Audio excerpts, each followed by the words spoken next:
1960. Next. It's coming up on the History Channel. Extra, extra, coming up on the History Channel.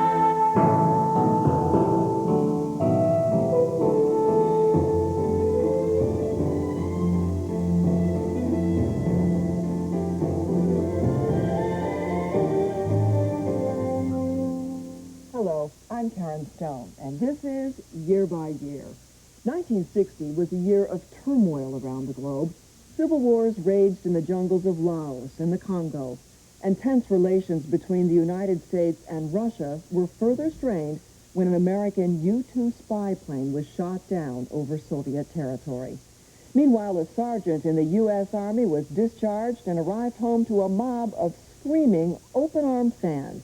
His name was Elvis Presley. In the newsreels of 1960, we'll see another future icon, a young senator from Massachusetts, elected President of the United States by the slimmest of margins. And now, 1960.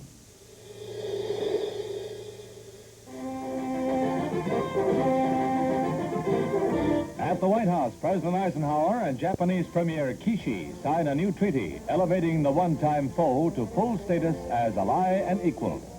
18 years after Pearl Harbor, Premier Kishi, a one-time war criminal, links his country's future more closely with the United States. The new agreement is a key factor in the defense of the Far East against the growing might of Red China. This historic occasion was also the first time an international treaty of this kind was ever signed in the White House, and many notable capital figures were present. A stately as well as a momentous event.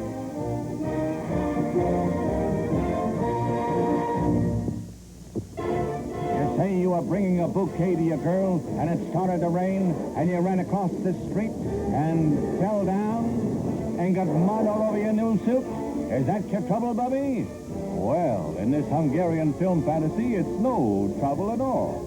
Just walk right into the dry cleaners, take your turn in line, and then step into the tank.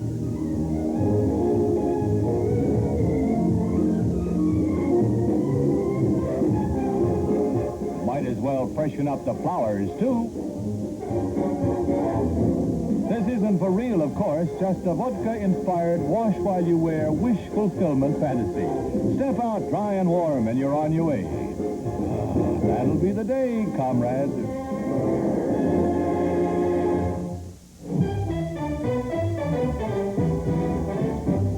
Outside the Jefferson Memorial, legislators' wives make a curtsy to the great ladies of the Capitol in eras past.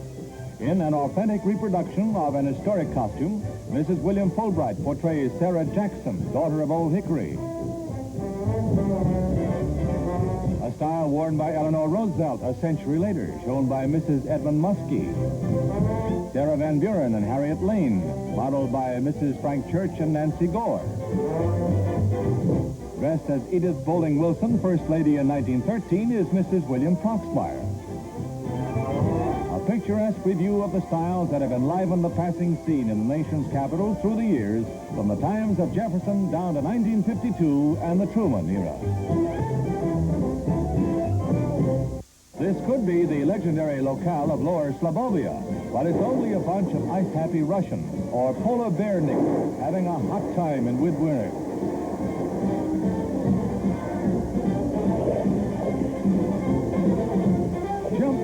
The water's wonderful, warm as borscht. And the girls, how they love to splash and frolic about. What fun after a hard day over a hot tractor. And here comes the show-off in every party, Ivan Skivitsky-Skivar, who plunges under the ice to reach his own private swimming hole. Would you believe he used to be a 97-pound weakling?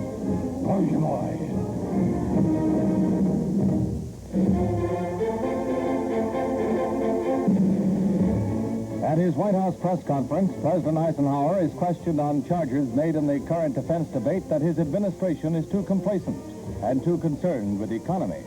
Ike's reply indicates the increasing bitterness the defense debate has lately taken on. If anybody believes that I have deliberately misled the American people, I'd like to tell him to his face what I think about him. This is a charge that I think is despicable, and I have never made it against anyone in the world, and I wouldn't as long unless he were in the bar of justice somewhere to be tried for something that was intolerable. This is what I believe we've been trying to do with all our might, and I get tired of saying that defense is to be made an excuse for wasting dollars. I don't believe we should pay 1 cent for defense more than we have to. But I do say this, our defense is not only strong, it is awesome, and it is respected elsewhere. Do-it-yourself fallout shelters, this above-ground model at Thomasville, Georgia, and the basement model at Wheaton, Maryland, are open for public inspection. Both are basically the same as to interior construction and decor. Both are designed and built by the government to specifications any around-the-house handyman can easily cope with. All the details are in a civil defense pamphlet, The Family Fallout Shelter, Blueprints for Survival in this age of atomic peril.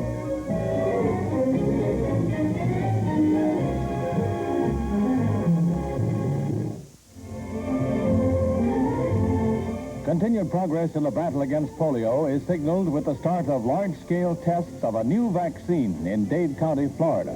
Every man, woman, and child in the county under the age of 40 will get a free dose before summer. No needles, the new vaccine uses live or tamed virus, whereas the Salk vaccine uses dead virus. This is one of 3 types of live vaccines now developed. Another, the work of Dr. Albert Sabin of the University of Cincinnati, has been given to 14 million in the Soviet Union. The type tested in Dade County, developed by Dr. Harold Cox of Letterley Laboratories, has been thoroughly tested at the research level. Now it receives the largest field test of any type of vaccine ever undertaken in America. Its backers expect it to give protection for years, plus a lifelong mobilization of the body's defenses against the polio virus. If test results merit approval by the Public Health Service, the new no-needle vaccine should find wide acceptance, even without its yummy cherry flavor.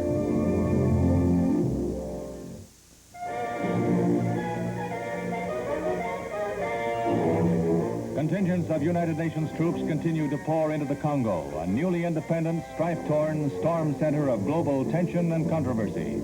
These units are Tunisian, African nationals, like most of the other units dispatched by the call of the Security Council. But despite their arrival, Belgian troops continue to hold key centers in the vast region where looting and violence by mutinous Congolese army elements continues. At United Nations headquarters, stormy debate rages. Congo demands the early withdrawal of the Belgian troops and threatens to call for Russian aid, which the Soviet has ominously promised. The red ultimatum was rejected by United States Ambassador Lodge with a stern warning against intervention in the violence-torn country. In a rapidly shifting and precarious situation, predictions are impossible, but it appears even more clearly that the future of the Congo and perhaps of world peace lies in the United Nations, which has undertaken one of the most momentous tasks in the organization's history. Still to come on Year by Year, Elvis leaves the Army, and America waits with open arms for his return. We'll continue in just a moment. Turns to 1960. At Fort Dix, New Jersey, Sergeant Elvis Presley is mustered out after 2 years of Army service. The rock and roll idol of millions is back on the scene. Among his greeters, Nancy Sinatra, daughter of another well-known vocalist. Elvis is glad as can be to be back and eager to start singing. He's also nearly interested in becoming a serious actor. The Army's loss may be the drama's gain. Who knows? At the Royal Opera House, Covent Garden, London, Princess Margaret and Anthony Armstrong Jones make their first public appearance together since news of their engagement. A cheering throng, not especially interested in culture, lines the sidewalk. The announcement had come as a complete surprise, and the engaged couple get as much attention from the ballet goers inside. They accompanied the Queen Mother to a benefit performance.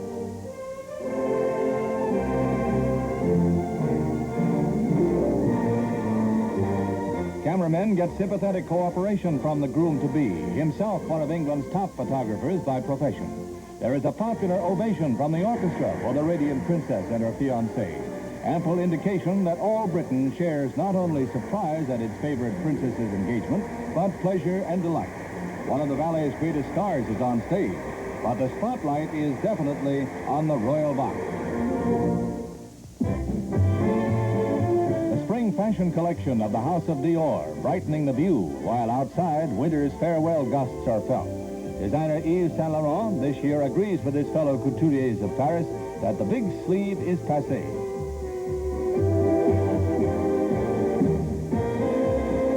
He is for gathered skirts and for very elegant lounging slacks, or toreadors, call them what you will.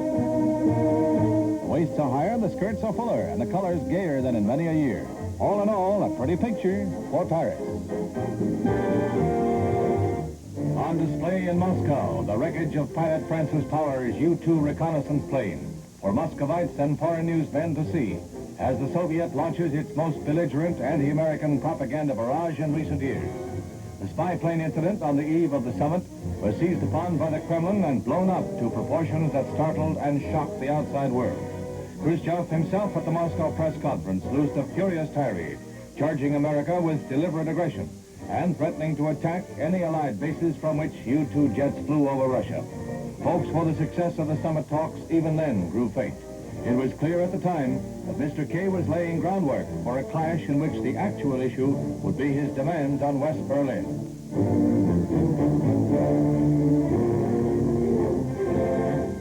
Pessimism was in the air as Khrushchev arrived in Paris. On arrival, he denounced certain influential circles, in his words, who were preventing the improvement of the international climate. It was clear that the emotional Russian premier was in an ugly mood. President Eisenhower arrived, amply forewarned by Mr. K's bellicose pronouncements and prepared for heavy going. Ike was unsmiling, and in his airport address, troubled but not without hope. The hopes of humanity call on the four of us to purge our minds of prejudice and our hearts of rancor. Far too much is at stake to indulge in profitless bickering. Then Khrushchev deliberately torpedoed the first meeting with an insulting tirade directed at President Eisenhower personally. He withdrew his invitation to the president to visit the Soviet Union and demanded a public apology for the U-2 spy flight. Ike disclosed future U-2 flights had been canceled, but the summit talks seemed on the verge of collapse.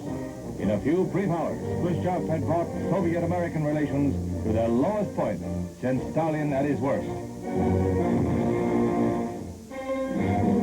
National attention focuses on Wisconsin's presidential primaries, the latest skirmish in the ranks of Democratic hopefuls. Squaring off are front-runners Senators Kennedy and Humphrey. 1,192,398 go to the polls, a new high for the state. Kennedy topped Humphrey by a margin of 106,000 votes.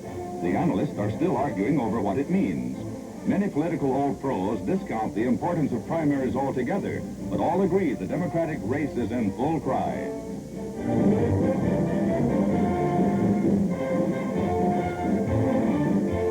The GOP, meanwhile, with its nominee apparently a settled matter, is concentrating on building party enthusiasm. Party notables from all over the country happily chomp away on boxed meals at the Republican Women's National Conference in Washington, with Ike himself on hand.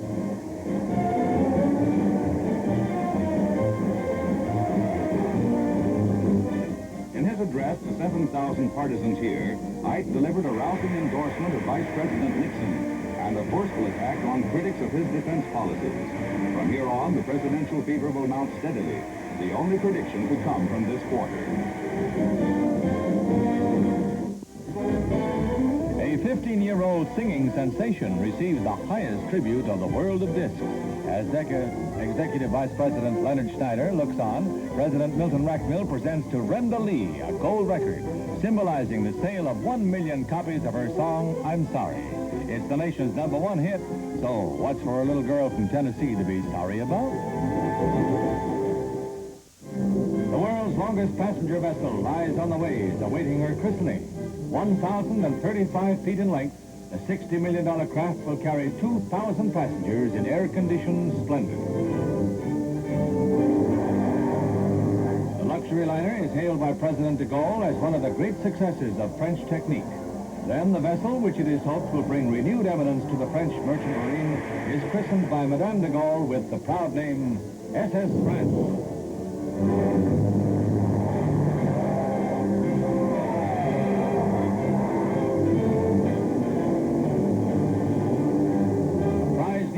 On the North Atlantic Blue Ribbon Run, arena of maritime prestige.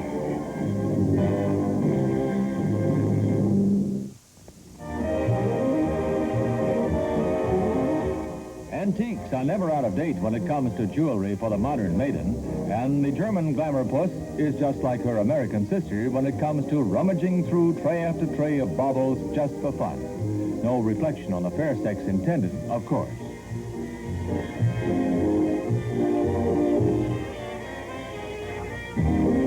Earrings are as old as history, and the very idea of feminine beauty, of course. But the big news in Germany is the introduction of the magnetic earring, eliminating pierced ears and pinched earlobes. Tiny magnets do the trick. Just tuck the magnet behind the ear and the adornment in front, and leave it to modern science. All the gal needs is a strong enough magnet. The powerful attraction will do the rest.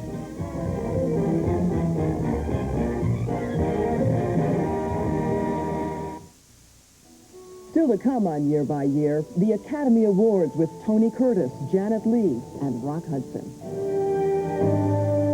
1960, Americans were introduced to Motown Records, felt-tip pens, and peacemakers.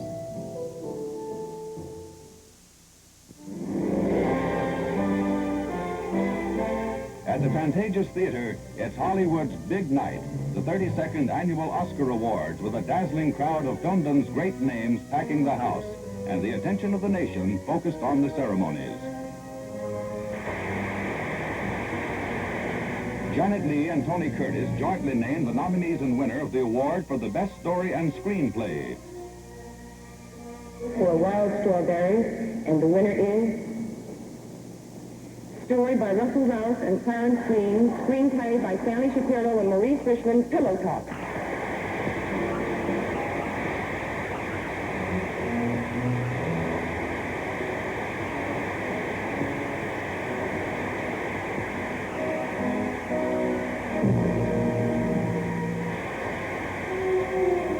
Susan Hayward announces the award for Best Actor. The Last Angry Man, and James Stewart, Anatomy of a Murder. Charlton Heston, Ben-Hur.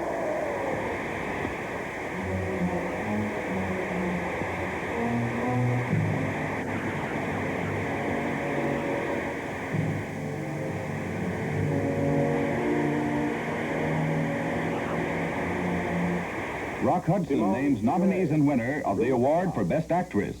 And Elizabeth Taylor for Suddenly Last Summer.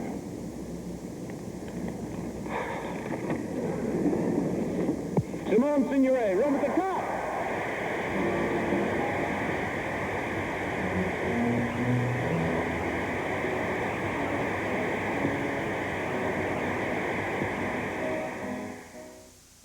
In New York, opening night, and a host of celebrities on hand for the Soviet film version of Shakespeare's Othello. Britain's lovely Sabrina, Lauren Bacall and Roddy McDowell, Tom Bolston. It's one of the high spots to date in the Soviet-American Cultural Exchange Program. Jessica Tandy and daughter. The Remick and escort. Some of the many on hand for the distinguished UI import, Othello.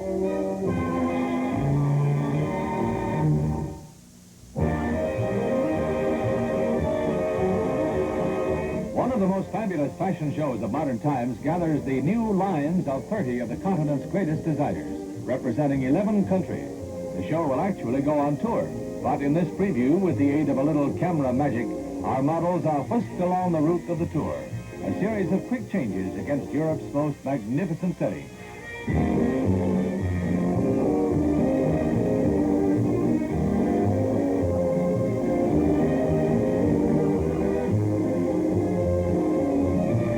The photographer enjoys himself more than anyone else. He's closest to the story. An international fashion parade in quick step. A panoramic preview to quicken the pulse of everyone with a taste for fashion or travel or both.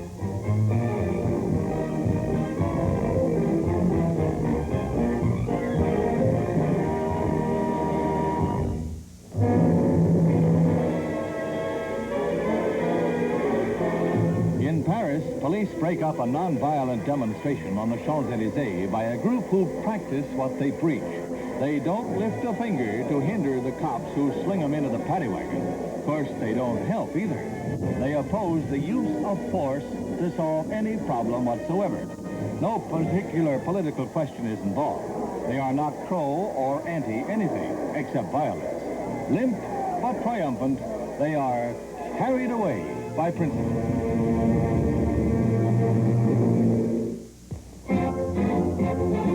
Russia's favorite American concert pianist receives a rousing ovation from Muscovites as he arrives to begin a month-long tour. Van Cliburn, whose meteoric rise to fame began with his winning the International Tchaikovsky Piano Competition in Moscow, has since become a top favorite here at home. But the popularity of the likable young Texan has more than kept pace in the Soviet Union. Cliburn cleared this tour with the United States State Department in advance. Despite the current chill in the Cold War, American cultural exchanges still score a hit in Moscow.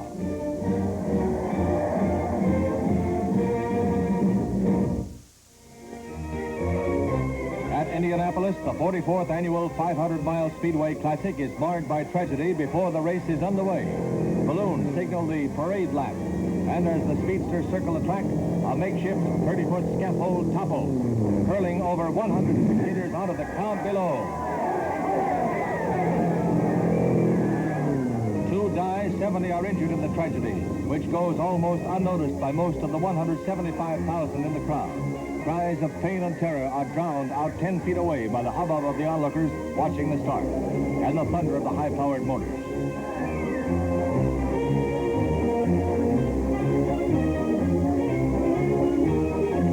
The race itself is one of the most thrilling in Speedway annals. After barely 100 miles, it settles into a seesaw duel between Jim Rathman, a veteran contender, and last year's winner, Roger Ward. At blazing speed, they trade places again and again, while every important lap record is shattered. Finally, Rathman streaks across, 12 seconds in the lead, with record speed 138 3/4 miles an hour. A long-sought victory for Jim Rathman.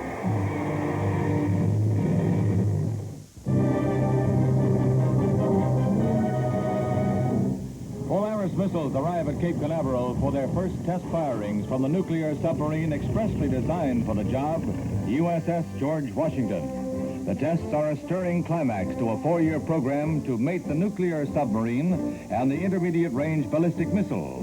Now the sub's missile hatches are cleared and ready. They'll house the 28-foot 2-stage rockets until the moment when mighty gusts of compressed air will shoot the Polaris from under the sea to the surface and ignition.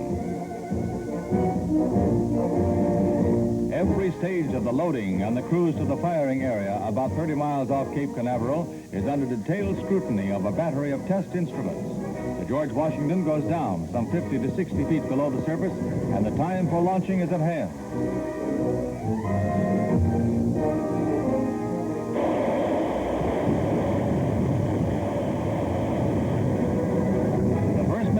After a startling off-angle emergence, corrects itself and soars downrange 1,100 miles to its target with remarkable accuracy. A few hours later, the second Polaris is fired. Another successful shot, an achievement of major strategic importance for America's defense.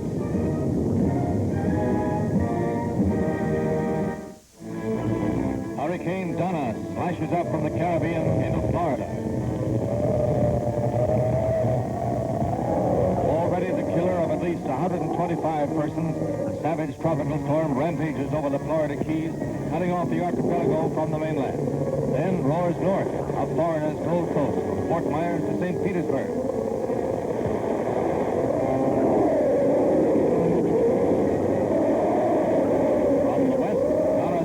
Viciously through the central portion of the state.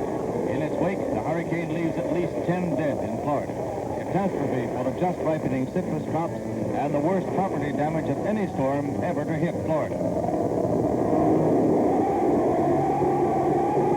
With storm signals up along the entire seaboard, Donna batters the Carolinas, then regains speed in an an overwater passage and rips into the Jersey shore with winds topping 85 miles an hour.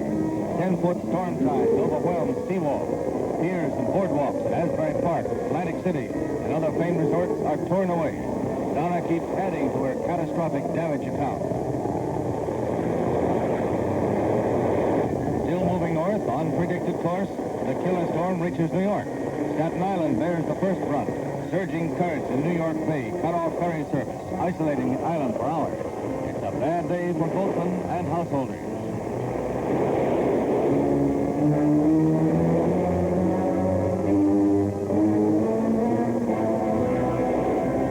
The city proper is paralyzed by torrential rains and gale-force winds. Major breaks in the city's subway service strand hundreds, and most of the major arterial highways are flooded. But the direct force of the storm is felt on Long Island. Thousands of summer visitors on the South Shore flood the beaches. Damage is extensive on all Long Island's hundreds of miles of shoreline. And still, Donna rages on, slamming into New England with unabated force, recalling the great hurricane of 1938 and its tragic cost. Donna's elemental fury scourges the entire Atlantic seaboard.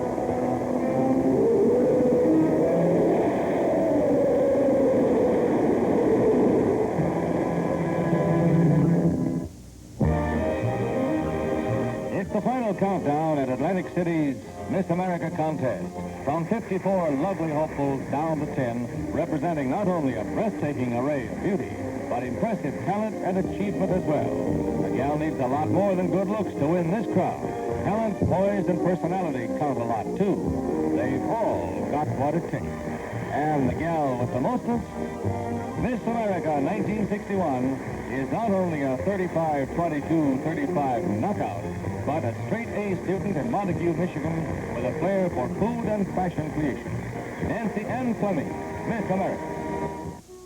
Still to come on Year by Year, running for the gold in the Summer Olympics and the running of the bulls in Pamplona. Stay with us. To 1960.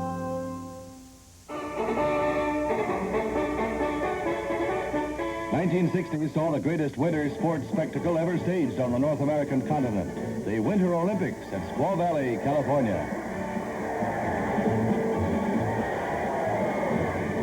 An unexpected triumph came with the superb playing of Uncle Sam's hockey sextet, which beat highly favored Russia and finished the 5-game series undefeated.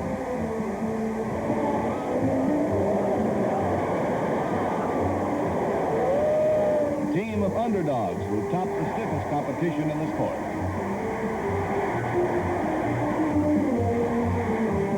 In the climax of college basketball's hard-fought season, Ohio State was led by Jerry Lucas in a dazzling onslaught against the high-ranking California Bears. Joe Roberts added to the mounting score as Ohio State took the game 75-55 and the NCAA title. The 1960 Kentucky Derby was a thriller in the great tradition of the Run for the Roses. 13 3-year-olds going for turf glory.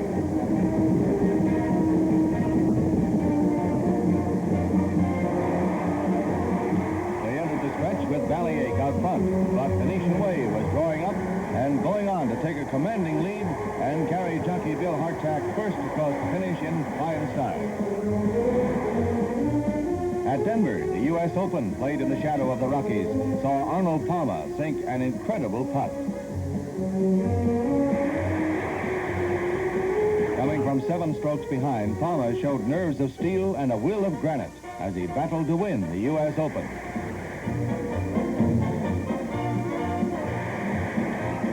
A sensational rally adds the Open crown to Palmer's earlier Masters victory, golfing's Man of the Year.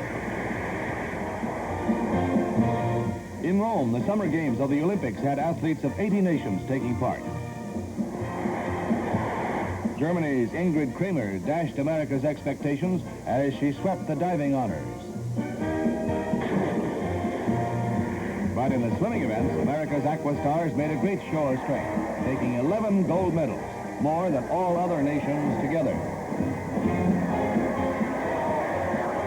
The biggest single disappointment of the games was the failure of Boston University's John Thomas to win the high jump. Russia's Robert Slobodsky cleared 7 feet 1 inch. Thomas had bettered that mark other times, but this day he simply wasn't in shape.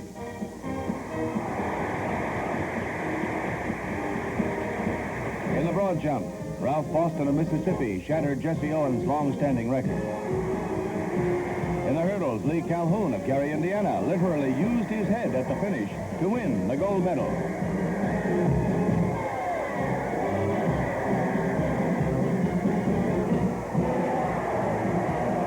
In the 400 meters, Otis Davis of Los Angeles edged Karl Kaufmann of Germany despite Kaufmann's dive at the tape.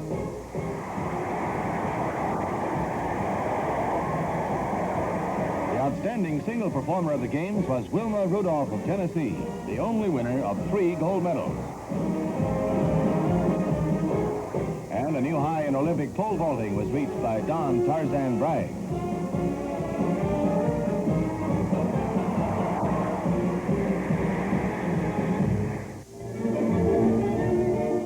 Pamplona once again celebrates the Festival of St. Firmin with the traditional folding of the bulls, when the brave toros that are to be featured in the bullfight get their only crack at the audience as they're driven through the streets and into the arena.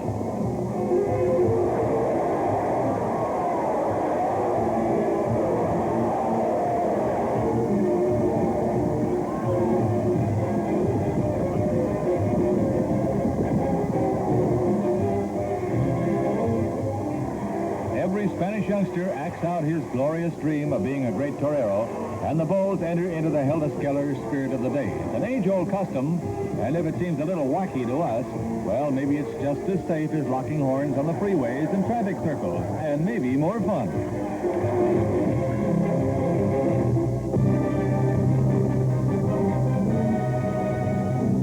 Discoverer 13 roars aloft from a California launching pad. It's lucky 13 because after 17 orbital passes around the Earth, the missile's payload, a data capsule, is dropped to Earth and recovered 330 miles from Hawaii. The first man-made object ever recovered from outer space. Ceremonies in the White House mark the historic feat. Air Force Chief General Thomas White addresses the President. Within this capsule, Mr. President, are a great many telemetering equipments and other scientific devices. However, there is one other package, which is a national flag. This flag contains 50 stars. It is perhaps significant that this flag was released from orbit in outer space in the vicinity of our 49th state and recovered in the vicinity of the 50th state, Hawaii. On behalf of the Secretary of the Air Force, the officers, the airmen, the civilians, and our scientific and industrial team, I am proud, Mr. President, to present you this flag of the United States of America. Thank you, Tom. It's a real present.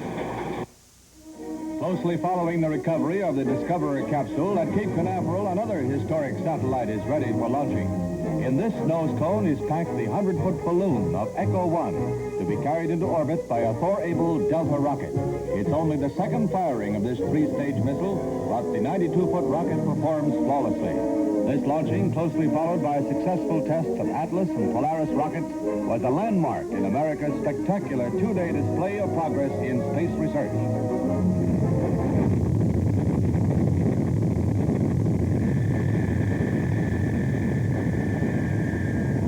Once aloft, the inflatable balloon satellite, the height of a 10-story building, immediately proved its worth by bouncing from its surface a recorded talk by the President from New Jersey to California. The radio mirror satellite, as bright in the northern sky as the brightest star, reflected Ike's recorded talk with impressive clarity and fidelity.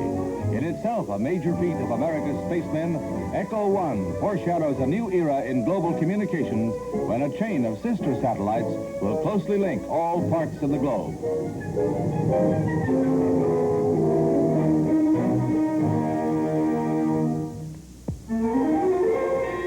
Another of America's spectacular series of achievements in space research over the Mojave Desert. The X-15 rocket plane is carried to a height of 45,000 feet by its mother craft.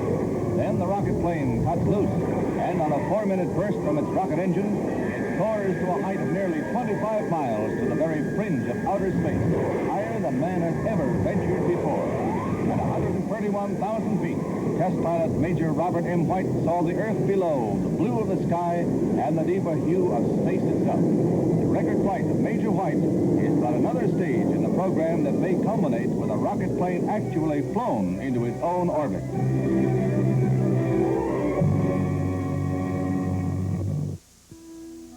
When Year by Year returns, the news event of 1960, the election of a senator from Massachusetts to the presidency of the United States. Stay with us. A year. On September 26, 1960, the first in a series of television debates took place between Vice President Richard Nixon and Senator John Kennedy of Massachusetts. By November, the mastery of the Kennedy political machine culminated in victory. John Kennedy received 303 electoral votes to Richard Nixon's 219. The news event of 1960 was the election of John F. Kennedy.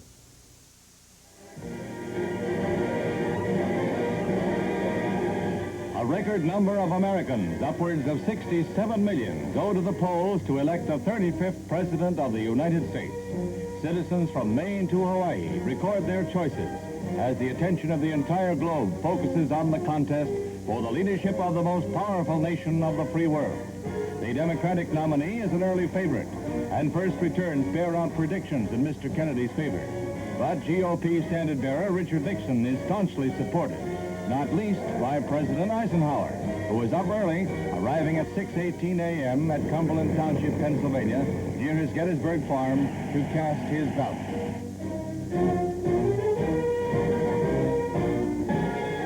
Eager crowds gathered outside the West End branch of the Boston Public Library as Senator Kennedy and his pretty wife arrived at the polling place early on Election Day before flying on to Cape Cod to await the outcome.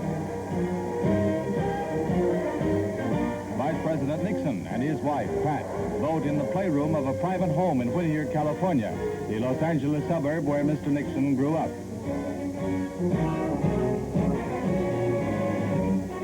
Mr. Nixon's running mate on the GOP ticket, Ambassador Henry Cabot Lodge, was almost totally overshadowed on Election Day by the popular concentration on the principal in one of the most strenuously contested election battles in the nation's history. Senator Lyndon Johnson, Mr. Kennedy's running mate, shared his counterpart's plight this Election Day, as the vagaries of the popular ballot resulted in one of the closest national elections since 1916. Through the long hours of the night, as local districts tallied their results, the Kennedy column recorded an electoral vote frustratingly short of the 269 necessary to win.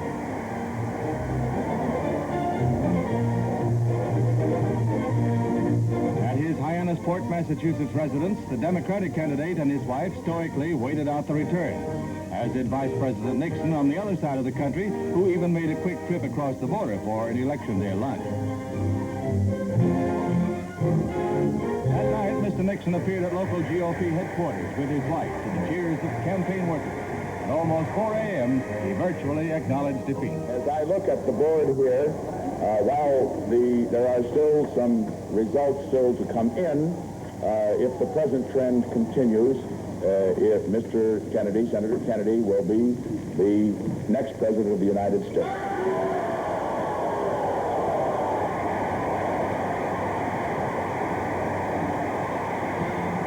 The hours that followed were frustrating and baffling as the key returns hung in the balance. Not till the middle of the next day was the victory clinched by one of the closest margins recorded, a plurality of barely over 300,000.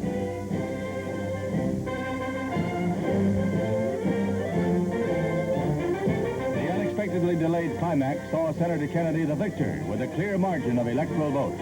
At 43 years of age, he is the youngest man ever voted into the White House and the first Catholic chief executive in the history of the nation, with victories in the Southern Bible Belt, as well as the industrial centers of the North, to attest the shattering of a long-standing political taboo. In Mr. Kennedy's first public appearance after his election, accompanied by his wife Jacqueline, his father, financier Joseph Kennedy, makes his first appearance since the campaign began, and the weary president-elect makes his first address in his new capacity. To all Americans, I say that the next 4 years are going to be difficult and challenging years for us all. The election may have been a close one, but I think that there is general agreement by all of our citizens that a supreme national effort will be needed in the years ahead to move this country safely through the 1960s.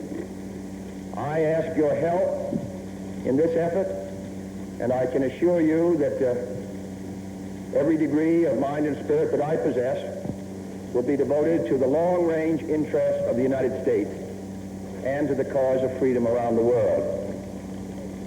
So now my wife and I prepare for a new administration and for a new baby. Thank you.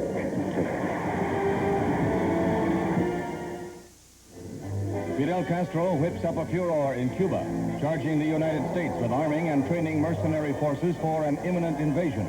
He calls out some 200,000 militiamen for training and guard duty at key points throughout Havana in a move timed to coincide with the landing of about 1,400 American Marines at the Guantanamo Naval Base for a weekend of liberty after training exercises in the Caribbean. Castro's invasion scare also enlivened the eve of a debate in the United Nations on Cuban charges of aggression by the United States. Meanwhile, in Moscow, an expert at fishing in troubled waters reels out the line of friendship to a group of newsmen and women from Cuba, present at the invitation of the Soviet Journalists League. Khrushchev happily receives a gift of the Cuban flag as he lines up with a solid endorsement for the home-brewed anti-Americanism of Fidel Castro, the Soviet sole Western Hemisphere ally.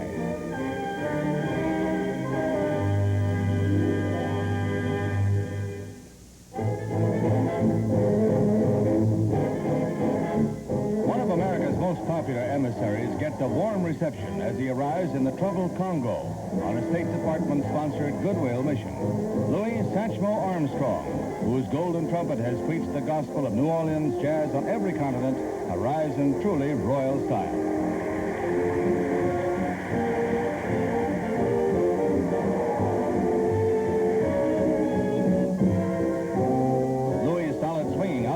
Radio Moscow, which blasted Armstrong's visit as a diversionary tactic, a left-handed tribute to a mellow cat the Congolese find right on the beam.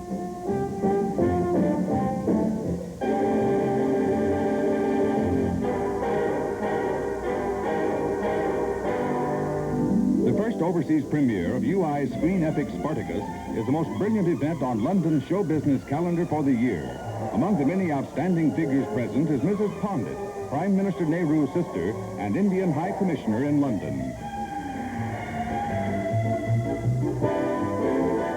The West End rings to the sound of the crowd's cheers as Kirk Douglas and his wife arrive at the theater. One of London's warmest welcomes for Spartacus himself, producer and star of the $12 million film drama.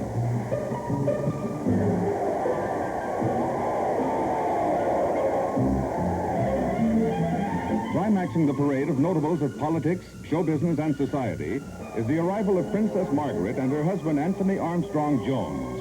The radiant princess wears a black gown studded with tiny lace flowers and a snowy ermine cape.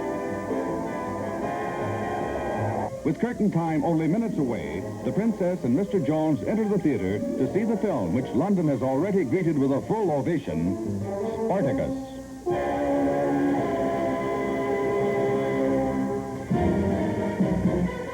The American League champion Chicago White Sox charge on field at Sarasota. Losers in the last World Series to the Dodgers, they'd like to go, go, go all the way this year. Louis Aparicio to Nellie Fox makes the double play. Powerful Ted Kluszewski holds down first base. Manager Al Lopez and part owner Hank Greenberg watch the mound staff limbering up. Southpaw Billy Pierce. Old reliable early win. Turned 40 this year. Sharpening up batting reflexes, Sherm Lawler. Al Smith. And Big Clue, a strong factor in White Sox dreams of glory. At Vero Beach, the Dodgers aim to keep the Diamond Crown. Under manager Walt Alston's eagle eye, they're hard at work ironing out those winter kinks. Don Drysdale, a 17-game winner in '59. Johnny Podres, Los Angeles stalwart southpaw. Larry Sherry, one-man sensation of the World Series. Plenty of mound strength and an effective infield. New at first base, rookie Frank Howard, already eyed as a star. Behind the plate, John Roseboro. Dodgers haven't got the batting power they once did, but the roster is dangerous. Old-timer Duke Snyder, still a tower of strength. And Charlie Neal, an effective hitter. Hitter Rip Rapolsky and Wally Moon, pacemakers for 1960.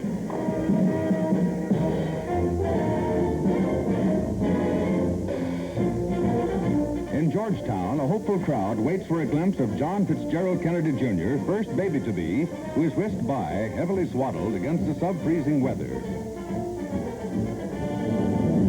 The President-elect and Mrs. Kennedy follow to the car. After leaving the hospital, the First Lady-to-be paid a brief visit to the White House for a housekeeping briefing by Mrs. Eisenhower. Now the President-elect and family are headed for Palm Beach, with Mrs. Kennedy appearing in good health and good spirits, and the baby back up to his original weight of 6 pounds, 3 ounces.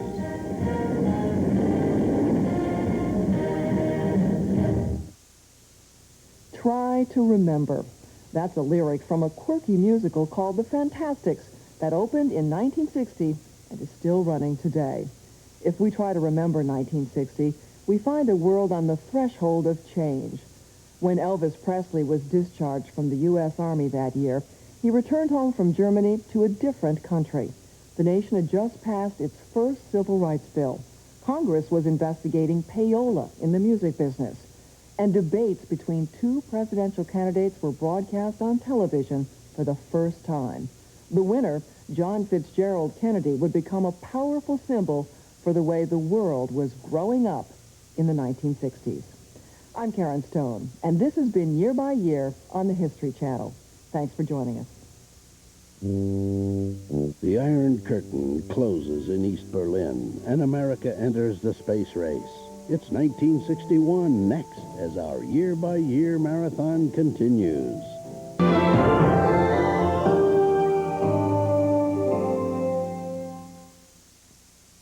Cold War tensions